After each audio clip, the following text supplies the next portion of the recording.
فبأي آلاء ربكما تكذبان. الله پاک په میش باندې ډېر غټ نعمتونه نازل کړي دي او میش ته یې ډېر زیات نعمتونه ورکړي دي. که چیرې میش دا په صحیح طریقه باندې یوټیلایز کړي نو میش د دغه نه ډېره زیاته فایده واخیستی شي. نن په دا ویډیو کې زه تاسو ته په اوته شمسۍ باندې یا په نه شمسۍ باندې د کور ټوټل سیسټم چې په دا کې فریج وي، په دا کې هیټر وي، په دا کې چای هم پخیږي، په دا کې ترکاري هم کیږي، په دا کې پنکې هم چلیږي، په دا کې فریج هم چلیږي او په دا کې لټرینه هم بلیږي او په دا کې یوه نیمه شایبه هم راوځي. په دا ټول سیسټم کې نن دا یوه ویډیو تاسو ته جوړوه، د تاسو سره شیر کوه. امید دی چې تاسو خوښه شي. دا میش سره فریج دی چې ډایرکټ په بیټري باندې چلیږي او دا د میش سره کنټرولر دی، د بیټرۍ کنټرولر دی د میش سره. او اوس وسی پوسو پینلې کسي چې میش سره څو پینلې پوس لګېدلې دي. دا شمسۍ دي میش سره یوه دوې درې څلوېښت پنځه دلته ایښې دي. دا شمسۍ دي یوه دوې درې څلوېښت پنځه په دا فریم کې لګېدلې دي. دا د هغه شمسۍ ده. دا یو بل انورټر لګېدلی دی چې دا میش ته 220 بجلي ورکوي. دا میش لایټونه لګېدلي دي چې کوم لایټینګ سیسټم دی او دا فین هم لګېدلی دي او دا فین هم میش وسټارټ کوي.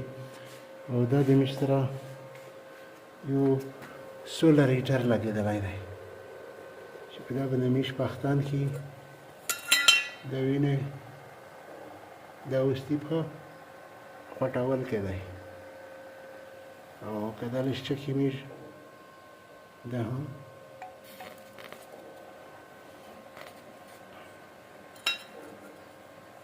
او اوس به میش لوډ شي، پنکه یې سټارټ کړي.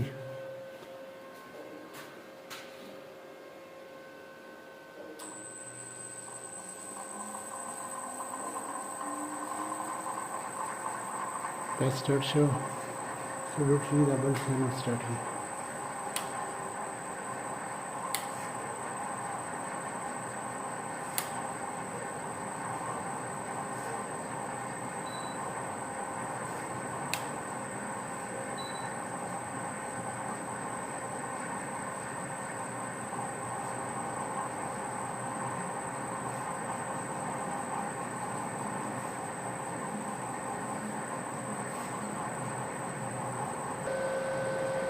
او د دغې فریکونسي کې فرق نه راغی، طبقوي ده.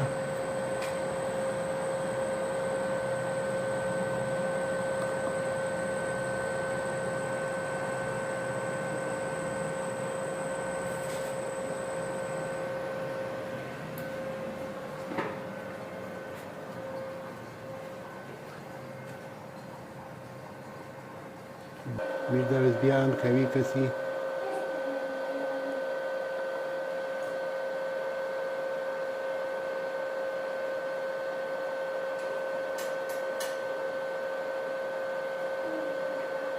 او اوس درېیم هیټر کسي او دا د میش سره هیټر دی چې کوم سولر هیټر میش تیار کړی دی. دا اوس میش دا باندې پختان کي او دا تاسو وینئ چې دا چای وخوټېده. نو دا د میش چې کوم پروجیکټ دی دا کامیاب پروجیکټ دی انشاءالله.